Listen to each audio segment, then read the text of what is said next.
Welcome everyone to this special webinar on staying compliant with video content. For any of you that are not familiar with me, before I hand it over to our amazing guests, I'm Katie Braden. I am a CFP professional, no longer practicing, but I've been in the profession for 17 years, and I now leverage the fact that I got a degree in photography in Australia, so that creative side of my brain, with my passion for growing the profession. And I happily spend all of my time helping financial advisors and financial planners leverage video throughout their business. So one-to-one videos, one-to-many videos. And so a big question that comes up is advisors say, hey, I want to use video, but how do I do it compliantly? What are the regulations? We've got changing regulations. What do you need in your books and records and your policies and procedures? So I was talking with my friend Danica Waddell, who highly recommended Scott Gill and his team at Synergy RIA Compliance. So we hopped on a call, and I think we all know compliance is not traditionally known to be terribly exciting, but we actually had a ton of fun on that call. Scott and Sarah are very creative. They're all about problem solving and helping you to be able to compliantly leverage video in your business. So a couple things to note. This, because we're talking about regulations, compliance, all of that, in the US. So this is going to be specific and entirely focused on US regulations. So because I've worked with people around the world, I know we have people joining from other countries, but just know, and Scott, not to put words in your mouth, but probably not going to be able to answer any questions dealing with any other countries or territories. But if you do have questions, feel free to use the Q&A at the bottom. So throughout, if questions come up, I'll be monitoring those. There will be a great section for Q&A at the end. So that's actually a big piece of this, is getting those questions. And some people have emailed me questions in advance. I've got some from DMs, so I've got a few queued up as well. And any other comments or experiences you guys want to share, feel free to use that chat, and I'll be monitoring that as well. So with that, Scott, I will hand it over to you first. All right, fantastic. Thanks, folks. I appreciate you taking the time to attend today. All right, my name is Scott P. Gill. I am founder of Synergy RIA Compliance Solutions. We're really glad that you're here today.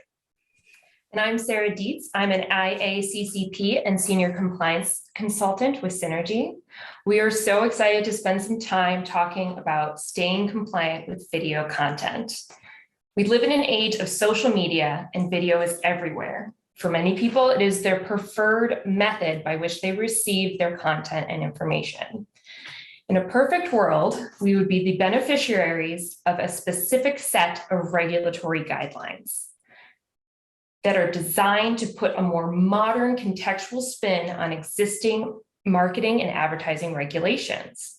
But as we will discuss shortly, the SEC new marketing rule does not specifically address video content as a medium of dissemination. So what does this mean for the industry? What does this mean for consumers?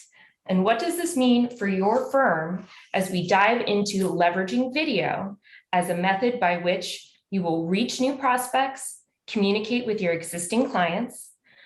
So let's dive in first to our agenda for today.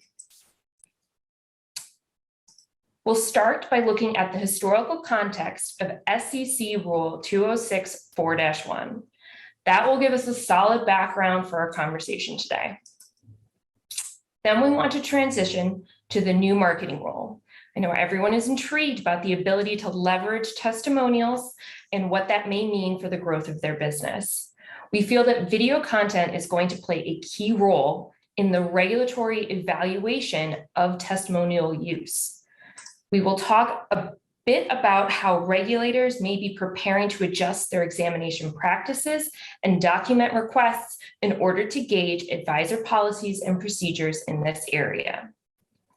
So that means we want to stay focused on the underlying purpose of the regulations.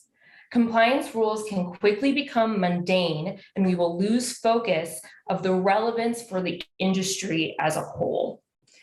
And while you may have a firm grasp on your ethical responsibilities to refrain from participating in any fraudulent or misleading practices, it's not safe to assume that all advisors or firms hold themselves to that same ethical standard.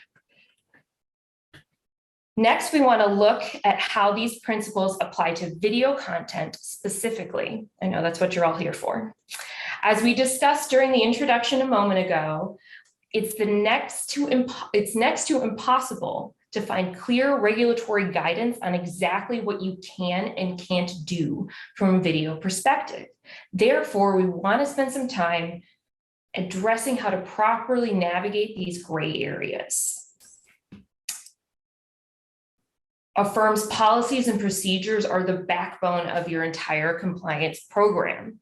So before we create and disseminate video content, we need to make sure our policies and procedures adequately address the who, what, where, when, and how of these items that are going to be created, reviewed, distributed, and then archived. At Synergy, we've always found it highly beneficial to look at things through the lens of numerous regulators that we come in contact with on a daily basis. This practice gives us a hint of predictability in terms of the potential risks that may be identified during regulatory exams. Finally, we want to talk about record keeping. Every firm is required to maintain records of communications with the public, so any type of video content you create would be no different. We'll discuss some best practices and common pain points that advisors will need to overcome when producing and retaining video content. Pass it back over to Scott. All right, fantastic. So background, historical context, right? SEC Rule 2064-1. All right, that's the rule that addresses advertising practices for registered investment advisors. All right, now we're not going to bore you to death with a full reading of that regulation. You can do it on your own, but you probably won't, right? But there are a couple of items that we want to highlight to make sure we have a strong foundation for what it is that we're talking about today. Okay. But firstly, we don't need to go back too far for this discussion, right? I'm sure everyone can figure out kind of why regulators, feel the need to create these regulations. Okay. We can, however, go back a few years, right, to September of 2017, when the SEC published a national examination risk alert to report on the most common advertising related deficiencies that they were uncovering during the examinations. Okay. And at the top of that list was misleading performance results. All right. And so, suspense is over. The first piece of straightforward advice to stay compliant with videos, right? Don't talk about performance results in your videos. Okay. That's one of the pieces that we take a look at. And now it's important to realize, though, it's not non-compliant, okay, to talk about performance results in your videos. All right. But there are some potential serious consequences if regulators feel like the content itself was misleading. Okay. So let's think about that for a second. If we can go ahead and click through to, I believe, the next slide here. All right. Another phrase that you will hear throughout the discussion today is fair and balanced. Okay. And I think that we are a couple of points in there. All right. How are we ensuring that the information we're presenting in our videos, right, are fair and balanced? Okay. And so here's why that's challenging. Okay. An overwhelming percentage of videos disseminated will usually be designed to drive business for the RIA. Okay. And so in order for the content to be truly, quote unquote, balanced, all right, regulators may feel that the RIA's client experiences or the source of the content need to reflect the genuine nature of the business. Okay.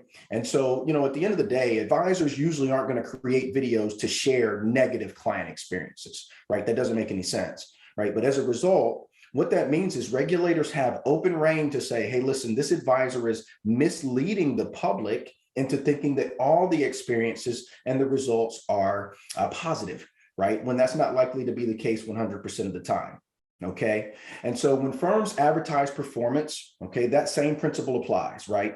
The primary difference between advertising performance, right, and sharing client experiences is that there is actually numerical and quantifiable methods that regulators have, right? So they got the numbers at the end of the day, and they can use those numbers to evaluate your performance.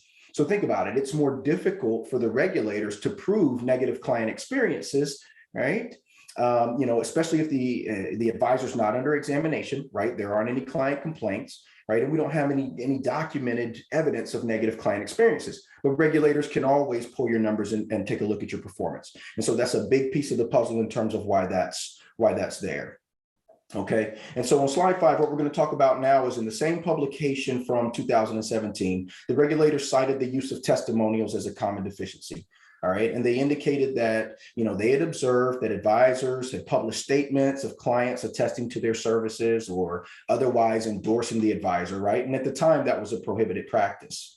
All right, the SEC also found that advisors were cherry picking, right, past recommendations. Right. For example, the staff observed that advisors were only including profitable stock selections or recommendations in their presentations, in their newsletters, and on their website. Right. And again, that's about being fair and balanced. Okay. And I think this next one is a big one. Right. And the reason why is because video content lends itself very well to advertising for free perks. Right. Click here to get your free financial plan or click here to get your free consultation. Right. So in my opinion, right, this third bullet point where we say we shouldn't be representing that a service will be provided free of charge unless there is, in fact, no condition or obligation. All right, that's still going to be a very key part of how we look at our video content from a compliance standpoint, even with the change in the regulations. And then this last point is extremely important, right? Nothing in your marketing materials can contain any untrue statement of a material fact that is otherwise false or misleading. Okay, and so that's kind of where we go with that. All right, next we're going to talk about what the new marketing rule. Now, the new marketing rule is 430 pages. So this will be more of a high level overview. But again, if you're looking for some light weekend reading, feel free to peruse it. The new marketing rule does not completely reverse the SEC advertising rule. Instead, we move from outright prohibition to being able to use certain things like testimonials and endorsements, but under certain restrictions and conditions. So what is still prohibited? As Scott mentioned, the general anti-fraud provisions still apply to advertising. This means that you cannot make any untrue or misleading representations in your advertisements. Some examples of that could be misrepresentation of fees, advisory services offered, or qualifications of the advisor. Again, as Scott mentioned, they want everything to be fair and balanced. So they always want to see what the other side of the coin looks like. Just when you're discussing the benefits of a certain action, what are the risks? If you're promoting a third-party rating, then you also have to disclose how that rating was prepared. Again, also testimonials also need certain disclosures. So I'm not sure if anyone has watched Downton Abbey. It's one of my favorite shows. And one of my favorite characters is Violet, the Dowager Countess of Grantham, played by the wonderful Maggie Smith. She has a lot of great quotes. And she's always focused on looking to protect the family and their reputation. And one of the great quotes that she has is, "The truth is neither here nor there. It's the look of the thing that matters." And that definitely applies to advertising in the world of finance. Even though it may not be your intent to mislead or misrepresent, you have to look at it how the regulators are going to look at it. Keep that in mind as you're creating things. Even though that's not what you're trying to do, will your average retail investor be able to interpret that the same way? All right, so what else is changing? One of the things that they switched is before we had a separate rule regarding solicitation and another rule for advertising. This new rule combines the advertising rule and the solicitation rule into a single marketing rule. It also swaps out the term solicitors for promoters. And also the definition of promoters is a little bit wider than previously for solicitors. But so generally in the new policies and procedures and documentation, it's the phrase solicitors that you want to be looking for. They also created a new definition of advertisement. They stated that the goal of the new definition was to create something more, quote, evergreen in order to account for new developments in technology. So I'm going to read a little bit of it here, but I'll paraphrase a bit. The first part, this new definition has two prongs. The first part is the definition includes any direct or indirect communication with an investment advisor that one, offers that investment advisor's advisory services with regards to securities to any prospective clients or private fund investors. Again, this rule, I don't know if anyone's running a private fund, but the new rule also extends this to private funds. And then also the second piece is offers new investment advisory services to current clients and private fund investors. So both prospective and new clients. This first prong of the definition also excludes most one-on-one communications, and there are a few other certain exclusions. Now, for video content, ideally, my guess is the use that you're going to make of this is that it's going to be reaching more than one person. So by and large, it will fall under this first prong. The second, the definition generally includes any endorsement or testimonial for which an advisor provides cash or non-cash compensation, either directly or indirectly. So indirectly, examples would be a directed brokerage, awards or other prizes, maybe reduced advisory fees. So testimonials and endorsements are permissible under certain circumstances. And again, any of those disclosures that have to be made with the idea of being fair and balanced. All right, the other big area of focus in the new rule is performance. So while you can use performance in advertising, you must follow very specific rules, which there's so much meat on that bone. We could do a whole nother webinar just focusing on that, okay? Some of the highlights are net performance is required. There are specific performance timeframes. If you're going to cite one timeframe, you are automatically required to cite these other timeframes. There are also very specific rules regarding hypothetical performance and portability. Unless you're willing to take on the operational burden, and as Scott mentioned, that one, there is very specific data they can go back and look and compare to. Our recommendation would be to kind of back away from performance. There are other uses you could do within your advertising. All right. All right. So what's the purpose for the regulation, right? Consumer protection. Okay. And so, we talk to advisors every day. Advisors always get frustrated when regulations are drafted for offenses that that you would never commit. Right. And so I call this the presumption of innocence. Right. It's very pervasive in our industry. So in other words, most advisors feel like they are able to self-police, right, themselves in such a way that the regulation shouldn't be necessary. Like, I know I would never do anything wrong, so why do I have to go to all this trouble from a compliance standpoint? But we all know a few bad apples spoil a whole bunch, and so the regulations are still necessary for consumer protection. All right. The interesting thing is, though, it's not difficult to fall into the trap of presenting something that's not fair and balanced. Right. And so we kind of talked about that a little bit earlier, how, you're not going to specifically do a video to share negative client experiences.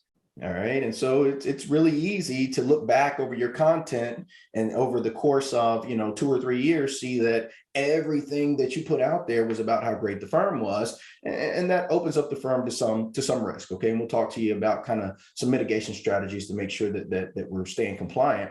But one important note here, right, is that you don't have to be intentionally deceitful to have materials that are considered to be fair and balanced.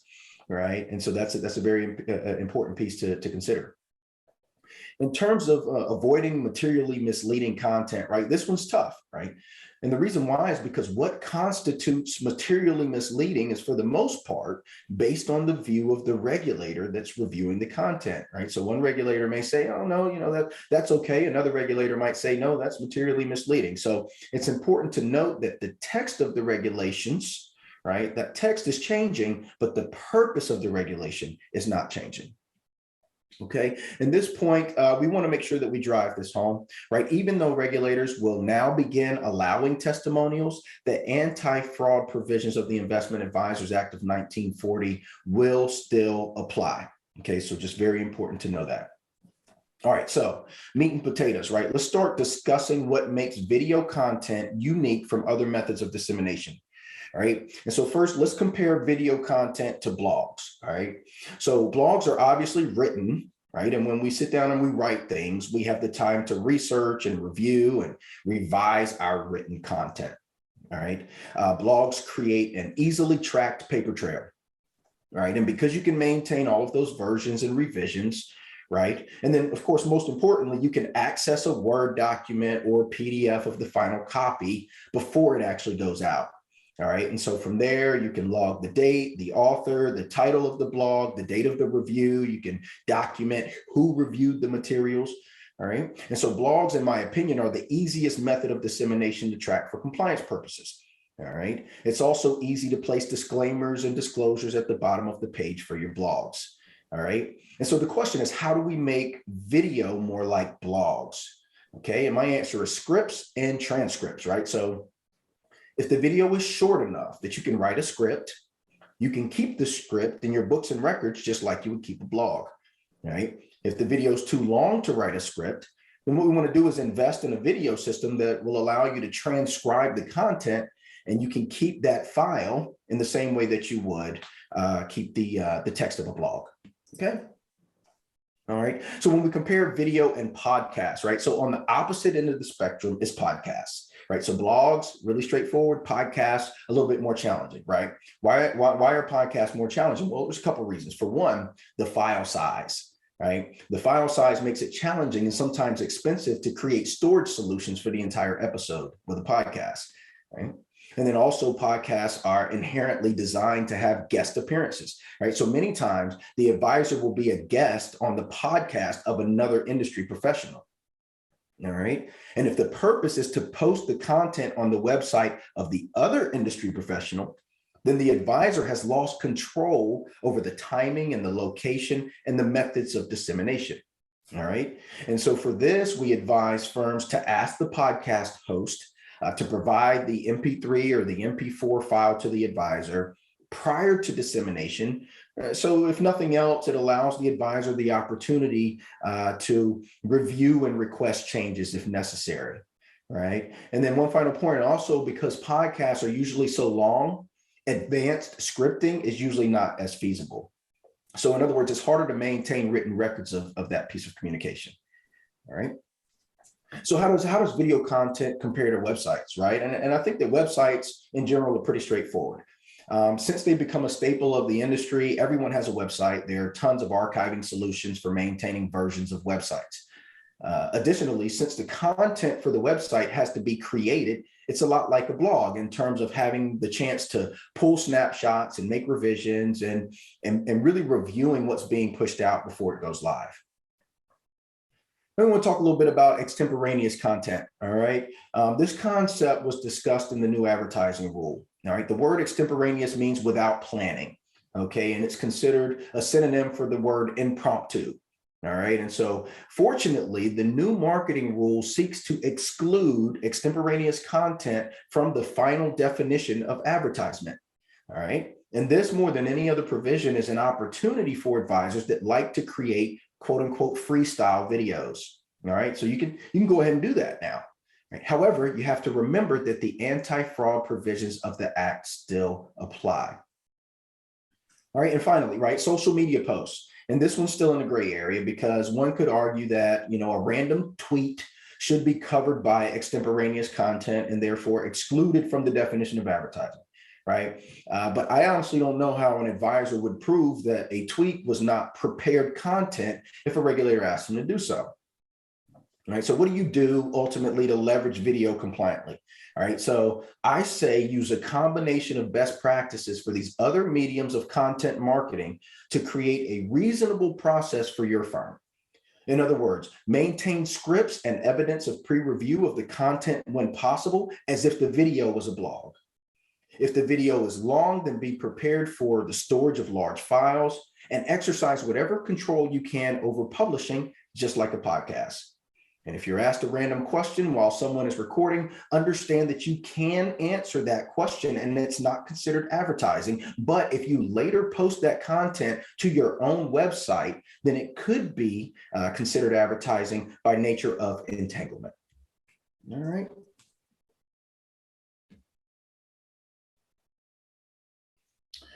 So what we're talking about now is we're talking about policy and procedures design. Okay, so we've gone over kind of the way that, you know, video operates as it pertains to other kind of mediums, right? One of the things that regulators will always tell you about policies and procedures design, it needs to be reasonably designed. All right. And this is very difficult for a lot of firms because what constitutes reasonable? And that's a constantly kind of moving gray area. Well, at the end of the day, the main focus here is to make sure that the firm has control over the content, right? Who's creating the content, who's responsible for reviewing the content, right? It's going to be based on the volume and the nature of the content, right? What methods of dissemination are we implementing, right? And how often do we execute our regulatory reviews? Okay, so as long as we have controls in place for the operational workflows that feed into our marketing and advertising materials, we shouldn't have very much trouble at all being compliant with our video content. All right, next slide.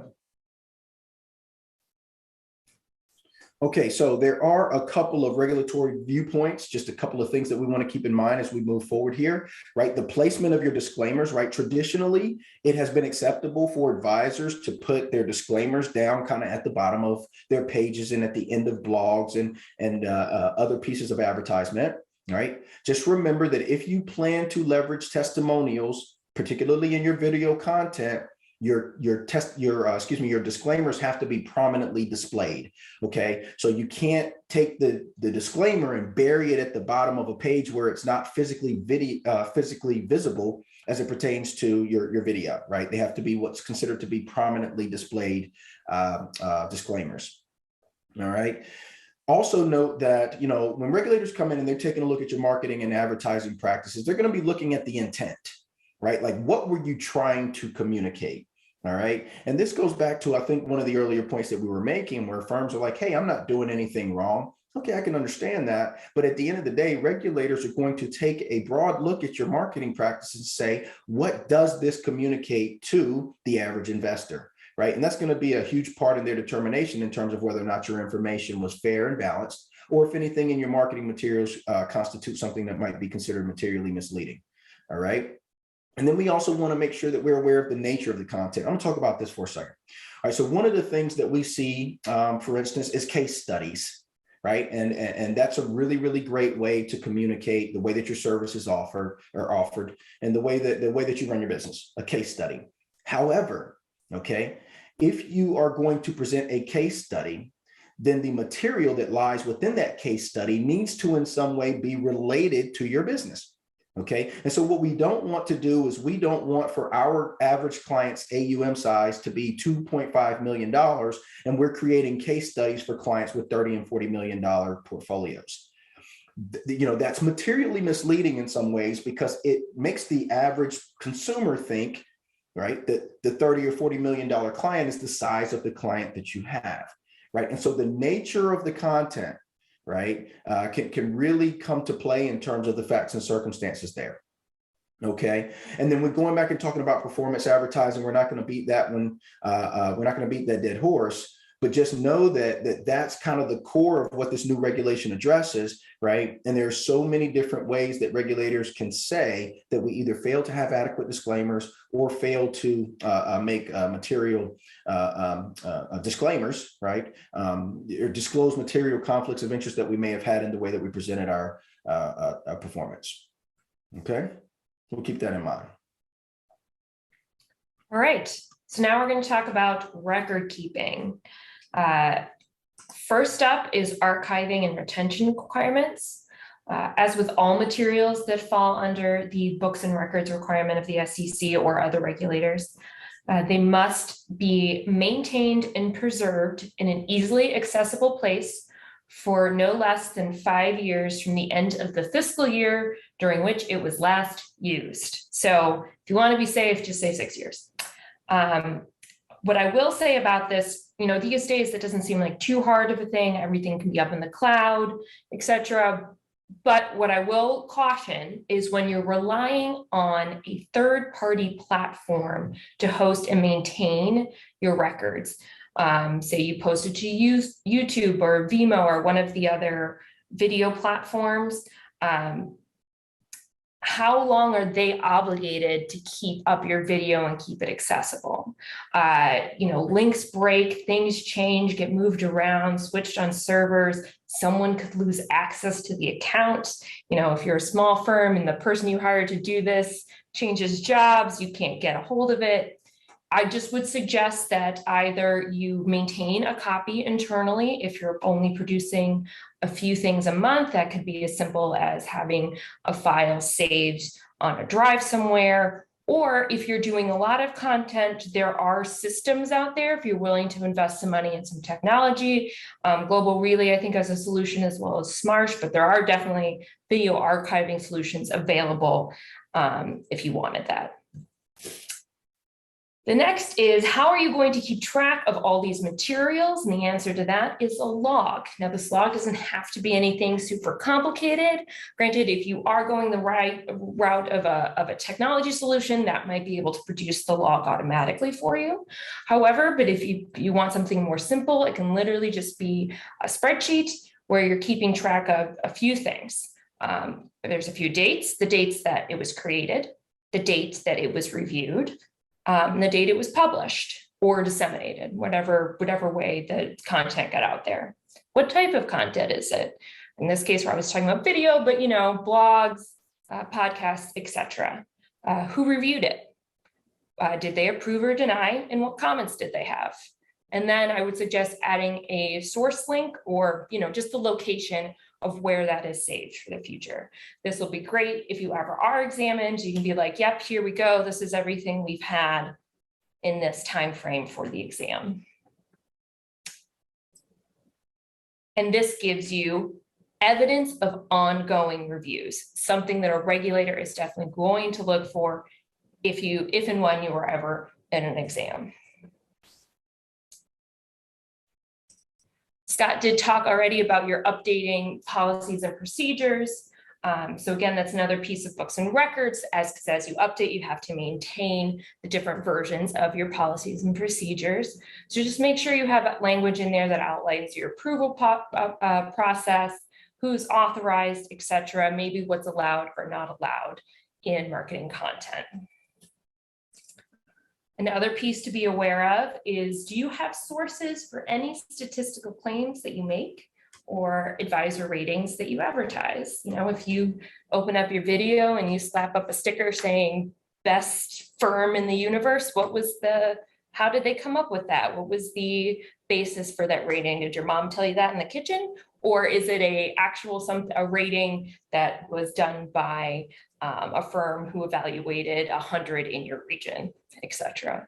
Also, did you pay for such a rating? That's another disclosure that they're looking for.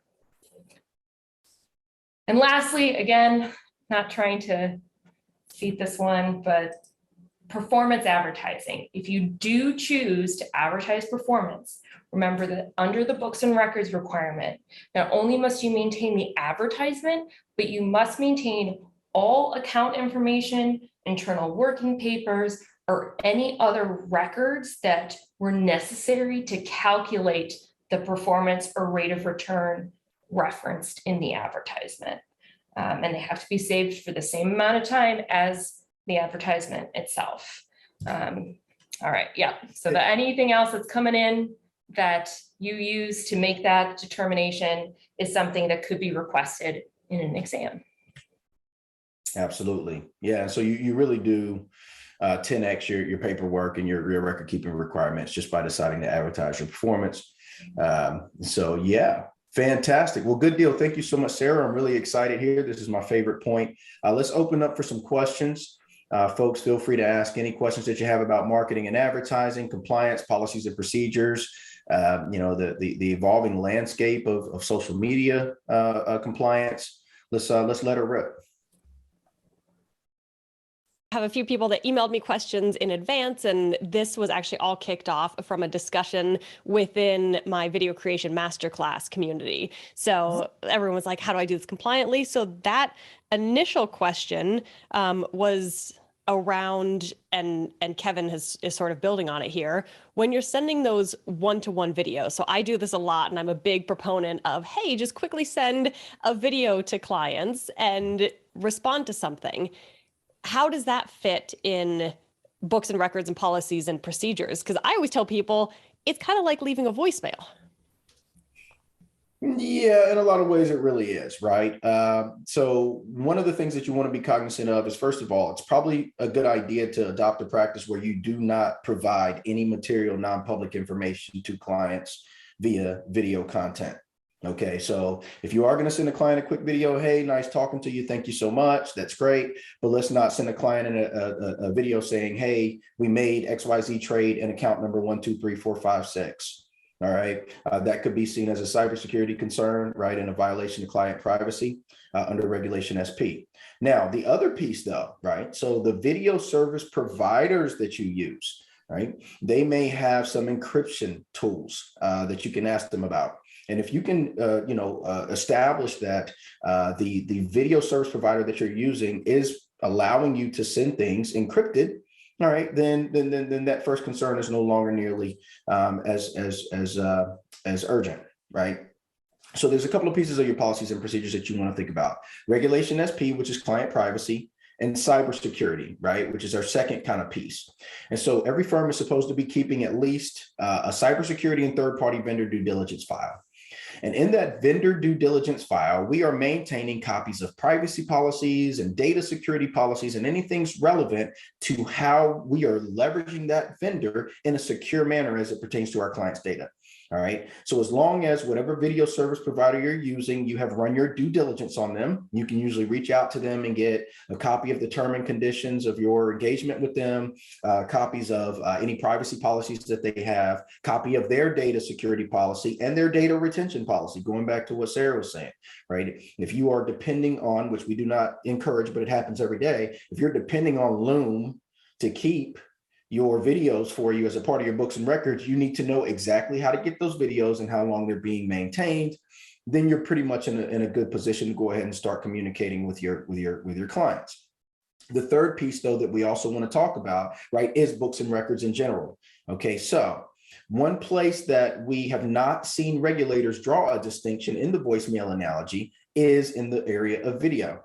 Okay, so you can bet your lucky stars that if a client complains and a regulator comes in and they want a copy of all communications that were disseminated to that client for the period of the relationship, those videos may be included. So you have to be careful when you're recording videos and sending them to clients, because those can become a part of your books and records. And if there's ever a dispute with the client, then those videos can be used and leveraged as a part of that dispute. And if you don't produce them, then you might have a potential books and records violation. And then the other piece just to keep in mind, especially on the line of whether or not it's an advertisement, again, we haven't seen, enforcement or letters on this yet, so we can't give you a clear answer. But one thing I would note, while the extemporaneous content was excluded from the definition of advertisement, let's say you record a video and it's essentially a voicemail, but then you go back and edit it, I think you would lose the argument that that would be extemporaneous, because you're going back and reviewing and picking and choosing. So if it literally is you just hit and record and it's as if it was a Zoom call, but it's one-sided, just a video voicemail, I think that's one thing. Again, if you're going back and editing it, or if you use the same one to send to multiple clients just individually, I think, again, you would fall under the advertisement bucket. I agree 100%. Yeah, and did I understand correctly? There's like language you can have. So where, like you said, right, because they can't come in and say, hey, we need a copy of every voicemail you've left a client. Right? Like, so is there language you can have where you can say these one-to-one videos are treated like a voicemail? Yeah, so you can take, and this is what's so beautiful about regulatory guidelines, you can take a broad stroke brush and paint whatever you want on the wall. But when the SEC comes in, they are going to determine whether or not your policies and procedures were adequate. And so, yeah, I mean, yes, that playing devil's advocate, absolutely, that can be what you say to them. But based on the facts and circumstances of what it is that they're investigating, they may or may not accept that as a response. Absolutely. Okay. And that's just, that's just the way that works, right? Because at the end of the day, right, the SEC, if they don't specifically have in regulatory guidelines just that, right, if you leave a client a voicemail, that is not a part of your firm's books and records, right? They're going to go to the closest guideline that they have, which is it is the advisor's responsibility to maintain records of all communications with clients. if in fact they feel like their circumstances merit it. Now, to date, we have not seen that level of activity on the voicemail side. We don't know if we will ever see that level of activity on the video side. And hopefully, if the advisor doesn't get into any disputes with clients, it's not going to come up anyway, right? But you know, if a client goes to the SEC and says, "Hey, this client, this advisor, you know, created a video where he advised me to invest all of my assets in cryptocurrency," okay, then you can bet that the SEC is going to come into the advisor's front door and say, "Hey, let's listen to that video," right? So it's facts and circumstances, Yep. right? Yep. If you're leaving a video, nice meeting you, it's good to see you, we look forward to seeing you next week, that's not gonna be a problem, right? Yeah. And with that, and I see we have a few more in the Q&A, but Elliot also asked, because you mentioned sort of archiving and everything, is it okay to just have a copy on Google Drive, or does it also need to be backed up? Or like you mentioned, Smarsh and some other ones, what are the rules around how it's archived or where? So as long as you're able to produce the content when the SEC comes to your door, it really doesn't matter very much how you do it, right? There is the requirement to periodically test the books and records, right? So basically just taking a look at the effectiveness of the systems that you have to make sure that they will be maintained and readily accessible for the required period. But long story short, they're going to give you a document request list at the beginning of your exam. If you produce those documents and any subsequent documents they ask you for, then they won't dig too deeply in terms of how you produced them. And so with that, another question was, as a solo advisor, is it sufficient for us to review advertising ourselves, or should we have a third party review? Oh, no, absolutely. Yeah. So as a solo advisor, you're CCO of the firm. Okay.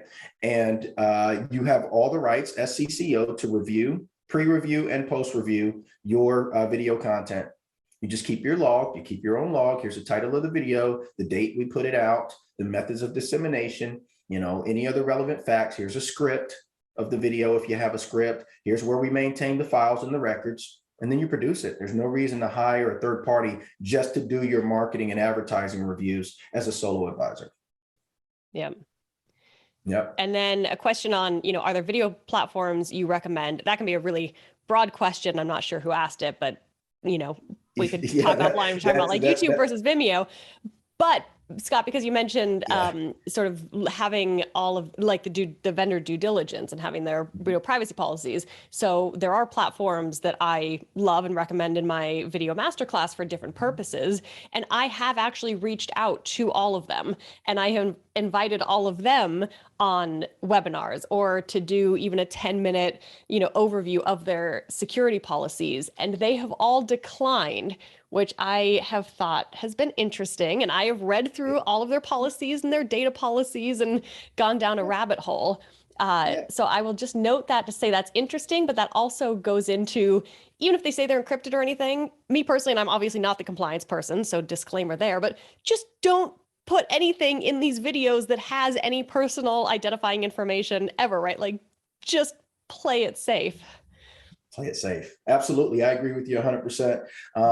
The short answer, no, we don't have any video platforms that we recommend, but there's a way to think through that challenge. And it's the same way that we think through the books and records challenge. So people always ask, hey, is Google Drive okay to maintain storage of books and records? Is Dropbox okay to maintain storage of books and records? And the reality is you're asking the wrong question.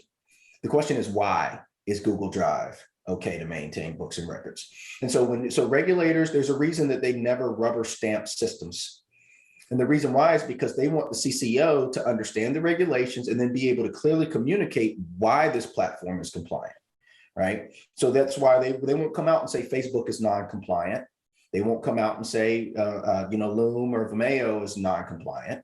They're just going to say, you tell me why it's compliant. And then it's going to be your responsibility to understand the various elements of compliance that are impacted by the platform that you've chosen. And that's how they operate. That's how we operate. Someone comes to me with a new platform all the time, like, hey, is this compliant? I'm saying, well, I ask and I say, why wouldn't it be?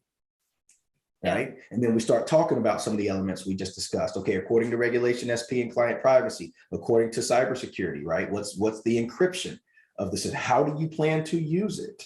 Right. All of these things fall into the facts and circumstances as to at an individual platform level. Yeah. So great question. I like that. So I'm going to launch a poll just because I'm curious for the people that are here. So while I still have a few more questions here, so the attendees can kind of answer and let us know how they're doing with video, since they're here to learn about compliance and video. So another question, and you mentioned testimonials a few times in there, Scott, that keeps coming up, and Sarah, is this is kind of a new rule. And what do people do if they're SEC registered versus state registered and registered in multiple states? I think there's a lot of confusion around that. Yeah, of course. Yeah. So we know at the SEC level that the new testimonial rule is subject to take effect on November the 4th, I believe it is, of this year. Correct. Okay. And so the first thing that every SEC registered firm needs to do is they need to go into their written supervisory procedures and they need to remove their old marketing rule language and put in the new marketing rule language.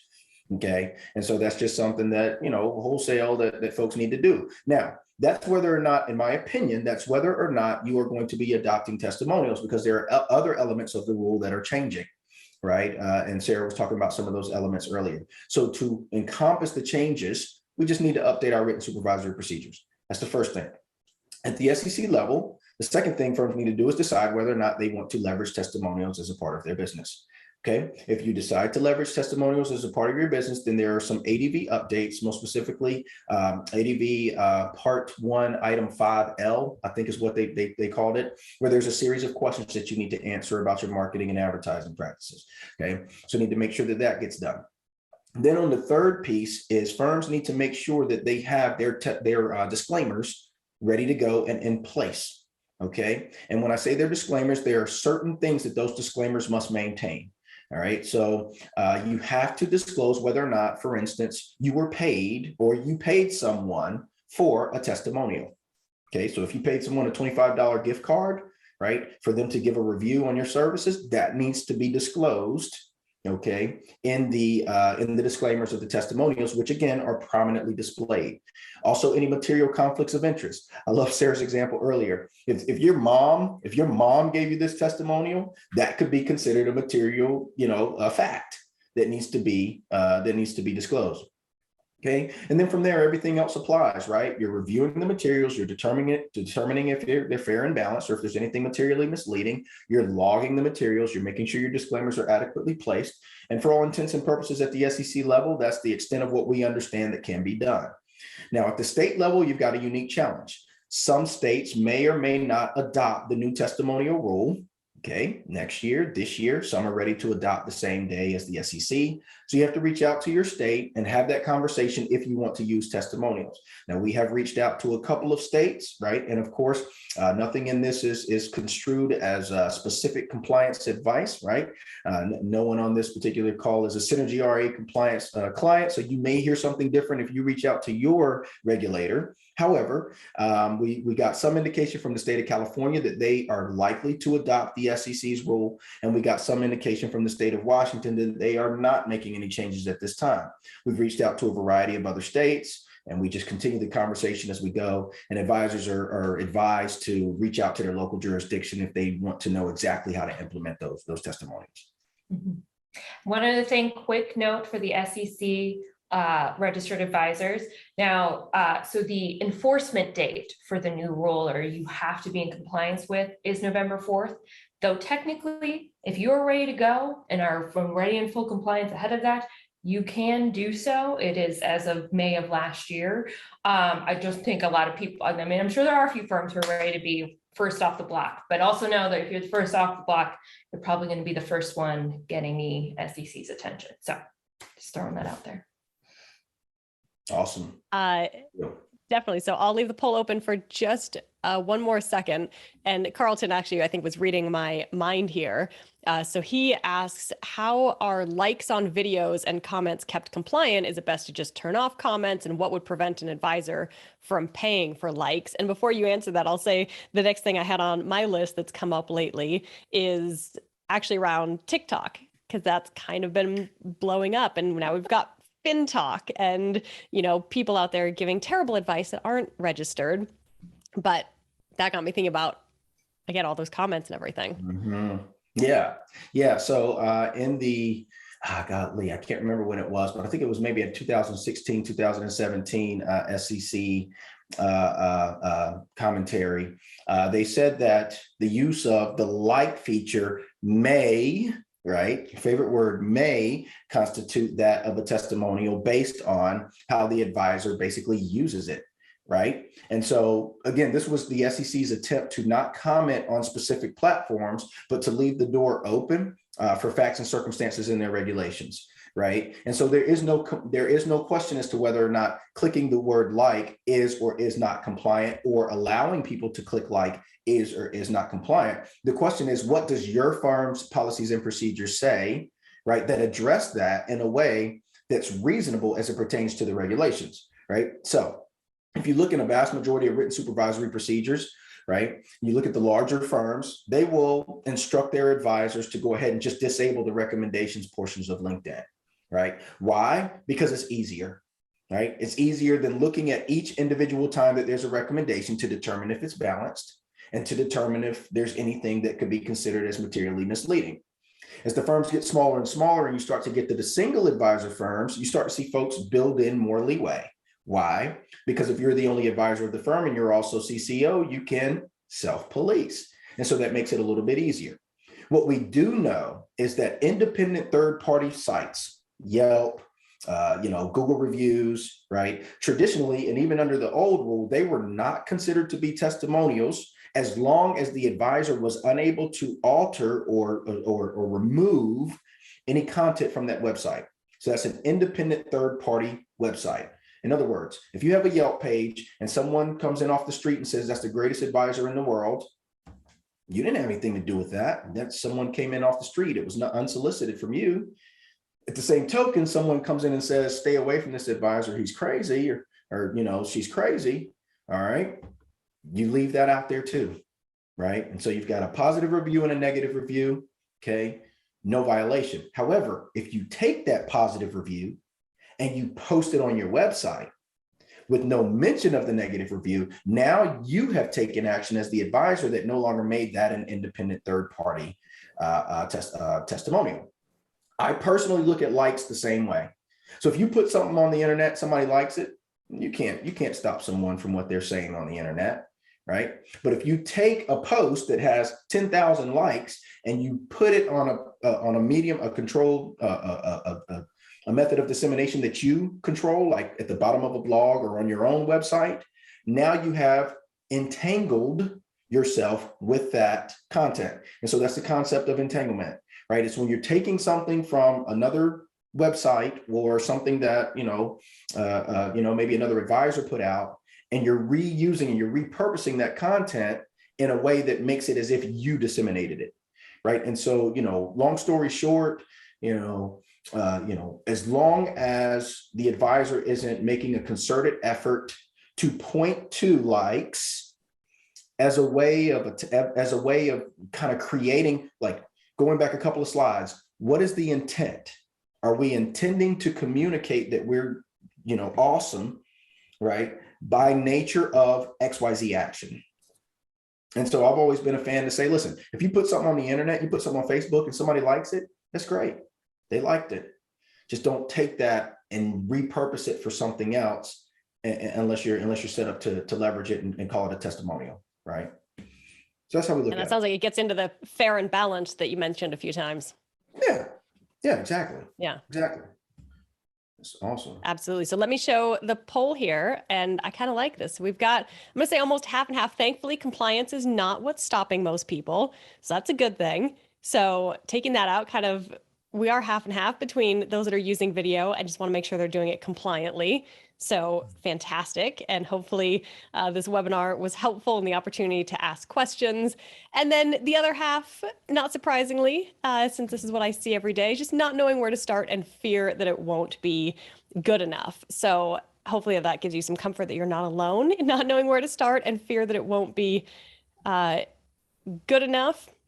So there are all the results there. And in the last few minutes, for those that are on both sides of that, I want to make sure, because I know you guys have an education platform, that you get a chance to share that. And then I also just want to let people know, for those that are thinking, how do I do video? Where do I get started? I don't have any idea. So here's a little bit too much of me.